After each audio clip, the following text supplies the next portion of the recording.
Hello everyone, welcome to Do It Right channel. ඉතින් මං හිතුවා අපේ channel එකේ ගොඩක් working professionals ලා ඉන්න නිසා අපි අපේ emotions ගැන පොඩ්ඩක් කතා කරන්න ඕනේ කියලා. මං හිතුවා ගොඩක් දෙනෙක් සමහරවිට worry වෙනවානේ ඉස්සරහ තියෙන දේවල් ගැන හිතලා එහෙම නැත්නම් Tamanට control කරන්න බැරි දෙයක් ගැන control කරන්න විදි හිතලා මෙන්න මේ දේවල් ගැන හිතලා ගොඩක් work place එකේදී අපි worry වෙනවා වැඩියෙන් හිතනවා overthinking කරනවා. ඉතින් මෙන්න මේ දේවල් වෙනවා. ඉතින් ඒක නිසා මං හිතුවා අපේ neuroscience වලට අනුව කොහොමද මේක manage කරන්න පුළුවන් techniques ටිකක් ඉක්මනටම කතා කරනවා කියලා. මේකෙදී අපිට practice කරන්න පුළුවන් දෙයක් තමයි circle of concern, control and influence කියලා කියන්නේ. ඉතින් ඇත්තටම මේක මම personally try කරලා තියෙනවා. ඉතින් ඉස්සර මම පුරුදු වෙලා හිටියා ගොඩක් workshops කරනකොට ඒ ගැන worry වෙනවා, meetings තියෙනකොට ඒ ගැන worry වෙනවා. ඉතින් මේ circle එක අනුව මේකේ parts තුනක් තියෙනවා. එකක් තමයි within our control තියෙන ඒවා, එහෙම නැත්නම් influence කරන්න පුළුවන් ඒවා, එහෙම නැත්නම් out of our control කියන එක.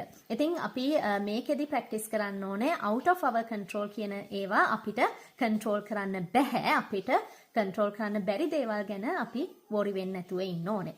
with influence කියලා කියන්නේ මොකක්ද? ඉතින් සමහර දේවල් තියෙනවා අපිට control කරන්න බෑ. හැබැයි අපිට යම්තාක් දුරකට ඒකට influence එකක් දෙන්න පුළුවන්. අපිට ඕන විදිහට ඒක වෙනස් වෙන්න. ඉතින් උදාහරණයක් විදිහට මම කිව්වොත් ඔයාගේ මැනේජර් ඔයාගේ වෙනස් වෙනවා නම් ඔයා ඒක ගැන හිතලා worry වෙනවට වඩා ඔයාට ඔයාගේ අලුත් මැනේජර්ව ඉන්ෆ්ලුවන්ස් කරන්න පුළුවන්. මම මෙන්න මේ විදිහට තමයි වැඩ කරේ ඉස්සෙල්ලා එක්කෙනත් එක්ක කොහොමද වැඩ කරන්න පුළුවන්, කොහොමද ඔයාගේ එක්ස්පෙක්ටේෂන්ස් කියලා ඔයාට ඒකට ඉන්ෆ්ලුවන්ස් එකක් කරන්න පුළුවන්. ඉතින් within your control කියලා කියන්නේ ඔයාගේ control එකේ තියෙන දේවල්. ඒ කියන්නේ ඔයාට වෙනස් කරන්න පුළුවන් දේවල්. ඉතින් මෙන්න මේ දේවල් හඳුනාගත්තාම ඔයාට පුළුවන් මේ control එකක් තියාගෙන දේවල් ගැන හිතලා ඒ දේවල් වෙන් කරගෙන ඒවා control කරන්න. ඉතින් ඔයාගේ control එකේ නැති දේවල් ගැන worry වෙන්නේ නැතුව ඔයාට control කරන්න පුළුවන් දේවල් ගැන විතරක් ඔයාට හිතන්න පුළුවන්. ඉතින් මේ circle එක practice කරලා බලන්න. මම හිතනවා ඒක ඔයගලන්ට ගොඩාක් helpful වෙයි කියලා.